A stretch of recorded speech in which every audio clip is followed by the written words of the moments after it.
Hello and welcome once again to this Red Gamer Tech video, myself and Marta, where as always I'm here with the latest news from the tech world in the last 24 or so hours.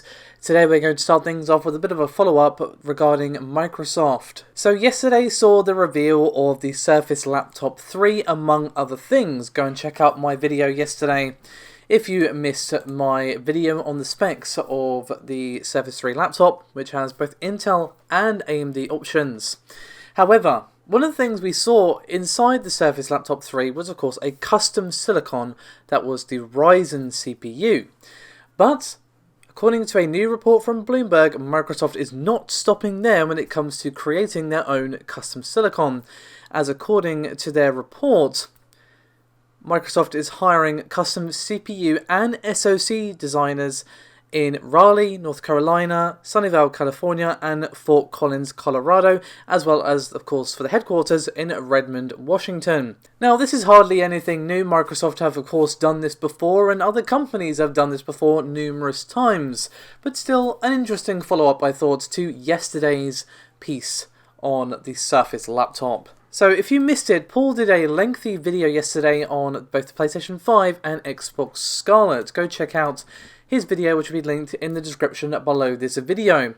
But one of the things we recently learned, at least according to a report, was that the Xbox Scarlett would reportedly come with a low latency 4K camera. And before you go, oh no, oh lord, please no, not another Kinect, at least according to the reports, that is not what this 4K camera is for. It's more built in for streaming, especially because Microsoft are really trying to push Mixer as an alternative to Twitch.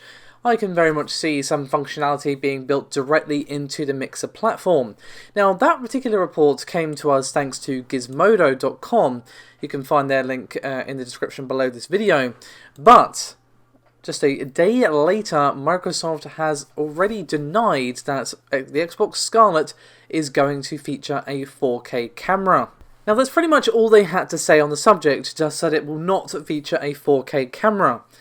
Now, what I want to know is, did they use those exact words? Because I think there's a potentiality here that Microsoft is being a little bit sneaky, that it's going to feature a camera, just not a 4K camera.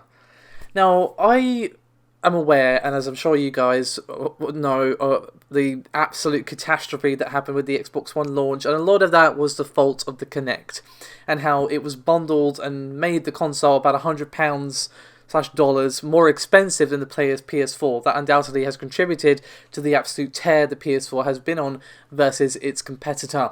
So I'm sure Microsoft do not want a repeat of that. You know, obviously it took them a while to get the Xbox One back on track. Obviously it's doing much better now. You know, Phil Spencer has basically rescued it like a phoenix rising from the ashes. So I'm sure they do not want a repeat of that. So if they do some sort of inbuilt camera or some sort of optional camera that would have streaming features that could potentially link directly to Mixer or whatever, then I'm sure they would do it as optional. So you could probably have just like a bundle with the controller and the console, and then another bundle that has the extra camera as well for an extra, I don't know, $80 or whatever it ends up being. Now, obviously, we don't know much about what's going on with the Xbox Scarlett, but all we do know is Microsoft has denied that the Scarlett is going to feature a 4K camera. So that very well may mean we're not going to see any camera at all, or it just might mean we don't see a 4K camera. I'd love to hear your opinions on this one actually, guys. Like, what do you think the chances are that Microsoft are going to release the console with some sort of camera, optional or otherwise? Or do too many of you think that potentially, I think a lot of people would have Kinect-shaped worries, especially after all the security concerns and all the privacy concerns that were surrounding that particular device as well. I'm sure that's going to be a major concern, as well as, of course, the pricing issues that we had with the launch of the Xbox One. They do not want those same security and privacy worries basically circling around the Xbox Scarlett as well. Let me know your thoughts on this one, guys. Now today is a very console-flavoured video, as we have a very interesting occurrence which has happened for Sony. So I do want to say that I am planning, at least, on doing a lengthier analysis/report on this. I want to do some digging, do some research, see if I can get any sort of comment out of any people that I can get hold of, but regardless of all that, I'm hoping to do a deeper analysis of this. It really depends on whether or not I can actually get any response from this, but essentially what we have is that the Sony Worldwide Studios head, Shawn Layden, has left Sony. Now, you've probably heard this news, it's been doing the rounds for a couple of days. Sony did tweet on October the 1st, quote, "It is with great emotion that we announced that Worldwide Studios chairman Shawn Layden will be departing SIE. His visionary leadership will be greatly missed. We wish him success in future endeavours and are deeply grateful for his years of service. Thanks for everything, Shawn." So we do have a bit of an update for this, but unsurprisingly, just before we get into the update, this did come as a bit of a surprise to a lot of people because, well, Shawn Layden's time as head of Sony has seen the company reach some pretty impressive levels of success. You know, the PS4 is easily the best-selling console of this generation. Sony have had record years recently, and obviously they have kind of petered out a little bit, especially on the game front, especially this year, but they have been doing very well for themselves overall, so it did come a bit of a surprise that he'd want to move on now. So that kind of ties in to our update now. Now, this update comes to us thanks to a report from GameDaily.biz, and of course you can find their article linked in the description below this video. So the TLDR of what their report actually says, and again you can find it linked below if you want to read the whole thing, I would actually recommend it, it's an interesting read. Essentially what they're saying is that instead of leaving voluntarily due to maybe just wanting a change, maybe he felt like he'd done everything he could do there career-wise or whatever, they are basically saying that he was pushed out by the current Sony Interactive Entertainment Worldwide CEO and President, Jim Ryan. So they're basically saying that Jim has pushed him out in his quest to basically move up the ranks in Sony. Now, Shawn Layden was not the only person to depart the company. The same day it was reported the SIE Japan president Atsushi Morita also left the company, and further to GameDaily.biz's article, they're basically saying that Sony's have been making efforts to bring all of the SIE branches under one quote-unquote worldwide umbrella, and basically this has caused a lot of confusion and power struggles, especially as we head into the very important next generation. Now, do take this all with a pinch of salt, but we do have a quote here from an anonymous developer, that again GameDaily.biz have quoted. They said, quote, "This is the least amount of clarity we've had on a new console this close to transition.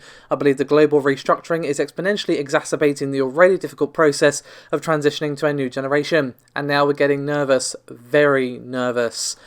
So, all of this upheaval is undoubtedly not helping. You know, regardless of your personal opinions on Shawn Layden or how Sony behaved under his leadership, losing someone so key at such a critical time is obviously not exactly what you'd call optimal. So it does seem a strange time for him to leave. It would make more sense, just speculating here, kind of thinking out loud, I suppose you could say, it would make more sense for him to leave after, say, the launch of the PS5, you know, make sure everything's fine with the launch, you know, smooth sailing, cool, iron out any issues that might arise, and there's teething problems that always seem to happen with a release of a new console generation, and then once it's kind of trucking along smoothly, then leave the company. That would make perfect sense, you know, bored of Sony, wants new career change, wants to spend more time with his family, whatever. That would make sense, but the timing of this is definitely odd. But again, do take this with a pinch of salt, but it would be interesting if this is the case. Again, do check out their article, which is linked in the description below this video. So, this next generation was already cooking up to be very, very interesting, with Microsoft really up in their game with the amount of studios they've acquired. They're really working on the games problem, which has pretty much hung over this whole current generation like a dark cloud. And obviously, they are determined to have the specs to back that up as well. And obviously, Sony are not exactly going to just hand over their throne easily. They have very much capitalised on the issues that plagued the launch of the Xbox One, and obviously the PS4 is a good console, and the solid game releases and the fairly decent indie support as well has all helped. But obviously Sony are not just going to rest on their laurels, but the confusion that's currently happening may put a tangle in the works and maybe give Microsoft an opening to get themselves a bit of a head start this time around. I'd love to hear your thoughts on this one, guys. What do you think of the legitimacy of this report? I'd love to hear your opinions. Do let me know in the comments below, and of course do remember to like and subscribe if you haven't done so already. Thank you very much for watching, guys, and I'll see you next time. Bye bye.